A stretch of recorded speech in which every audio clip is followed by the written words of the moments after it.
our magical mystery tour. Tonight's tour is entitled Getting the Band Back Together, and that's what you will be doing. Ill tidings tonight, my friends. Ill tidings. One of our very own, Mr. Joey LoCicero, has been kidnapped. Why has he been kidnapped, you say?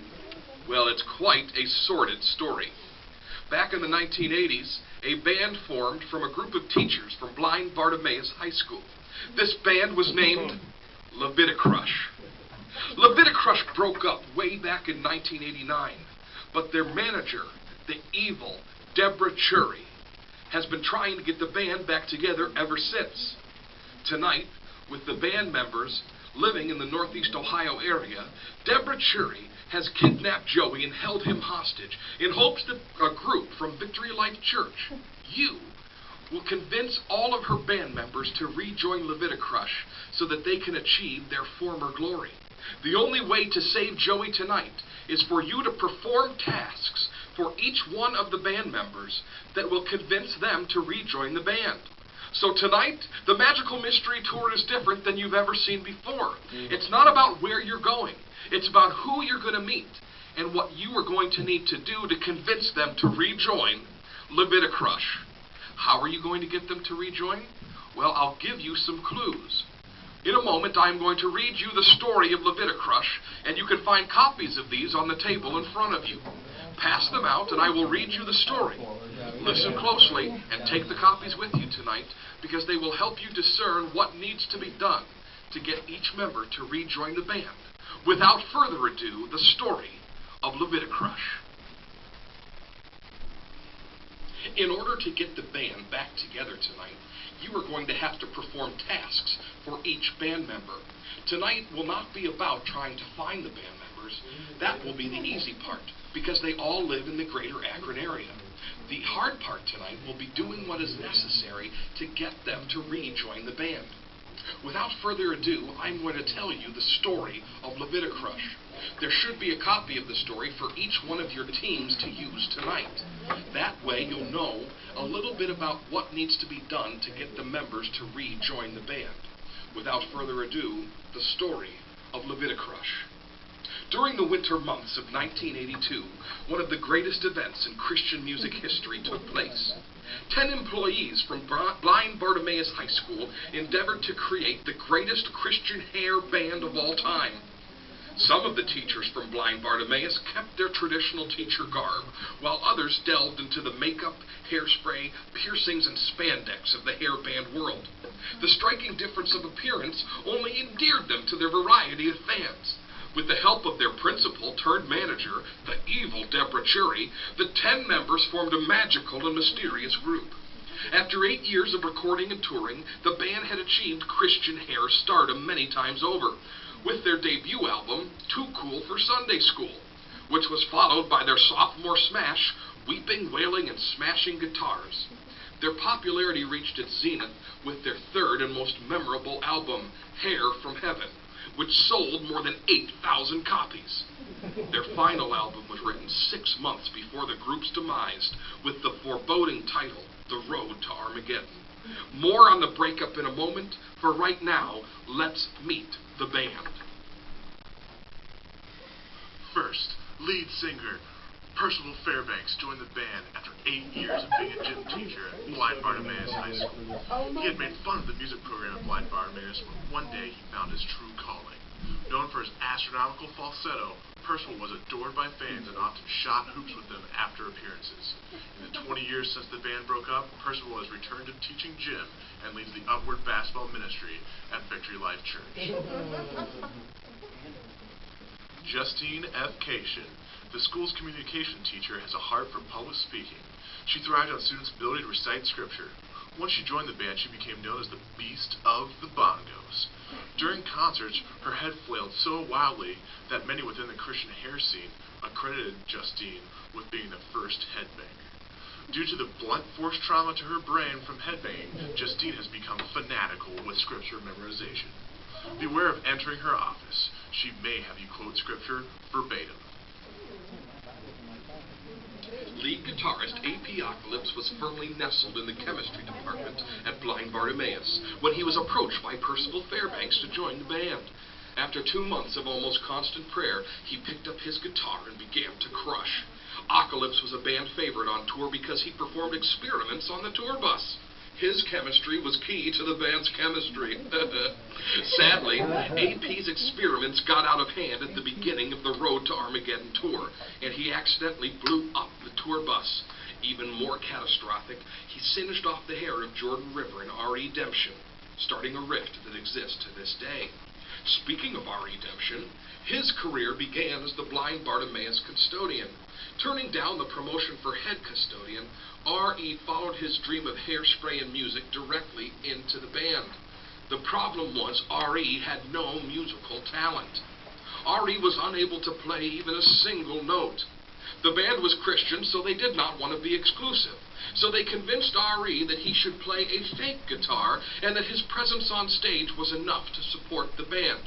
R.E. bought this hook, line, and sinker. Sadly, during A.P. Ocalypse's explosion of the tour bus, R.E.'s fake guitar melted. The evil Deborah Chury did not want to replace the guitar and forced R.E. Demption from the band. Today he spends his time eating nothing but junk food and thinking of former hair band glory.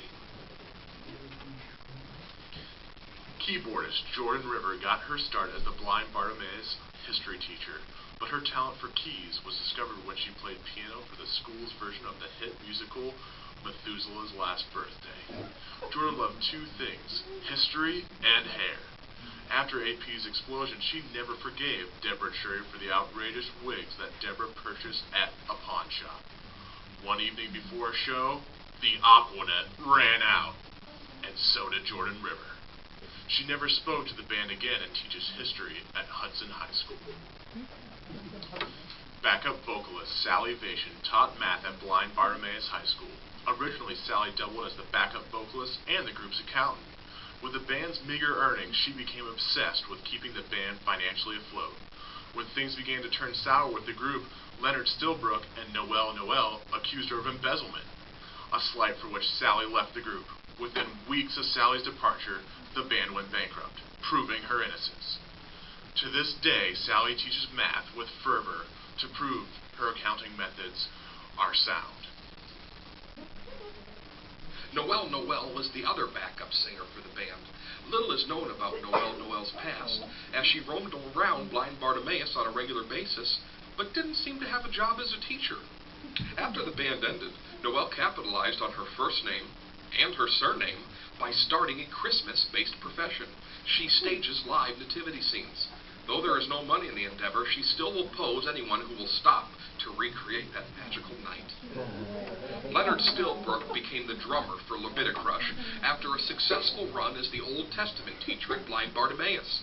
Leonard was famous for convincing the students to take a Nazarite vow and shave their heads along with him in service to the Lord.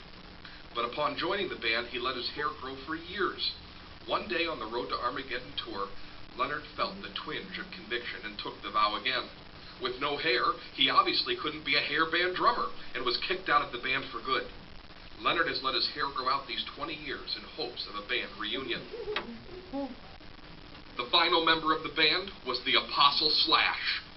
He was Leviticrush's bass player and spiritual guide. Unbelievably, the Apostle had stage fright on tour every night for 8 years. Band members would take turns convincing him to take the stage each night. On the Road to Armageddon tour, the band began to break up. R.E. Demption, Jordan River, Leonard Stilbrook had already left the band, and tensions were running high. One night, a mean-spirited band member put a pair of putrid socks in the Apostle Slash's bed with a note that read, "For your constant case of cold feet." At that moment, the Apostle Slash had a mental collapse and was seen running away screaming the word, "Socks." He hasn't been heard from since. With the loss of 4 key band members, Leviticrush, after 8 years of touring, closed up shop. Deborah Chury, their manager, lost everything, which has led her to the deranged actions she took on this night. A list of rules and recommendations will be on the back of each one of your stories of the band of Leviticrush. I would advise you to read this to your teammates on the way to your first destination. You may reference it the rest of the night if you have questions. Thank you. And that is where we are left tonight. The evil Deborah Cherry has kidnapped Joey LaCicero, and the only way that he will be saved this evening is if one of these teams standing before you can convince all 9 band members to rejoin Leviticrush. What you will do tonight is in a moment you will open the envelope that has your first clue. That clue will lead you to the first band member. You must complete a task for each one of the band members in order for them to tell you where you are going next. After completing the task for each band member, you must ask them the question, have you seen any other band members? They will then tell you who they have seen and where you are going next. You must complete all 9 tasks in order to find Deborah Cherry. And once you've found Deborah Cherry, she will lead you to Joey LaCicero. Any task that you complete must be completed with your entire team. That is the first rule. You may not split up, you may not go in different directions. Every team is going in different directions, so don't follow anybody else or you will get lost. So the first rule is complete all your tasks. The second rule is, if you get a ticket, Tim Klug, you will not be able to win the tour. If you get a ticket, any team, you will not be able to win the tour. You will be disqualified. All teams must finish and find Joey. All teams must finish and find Joey. All team members must be present in the event to try and advance and win.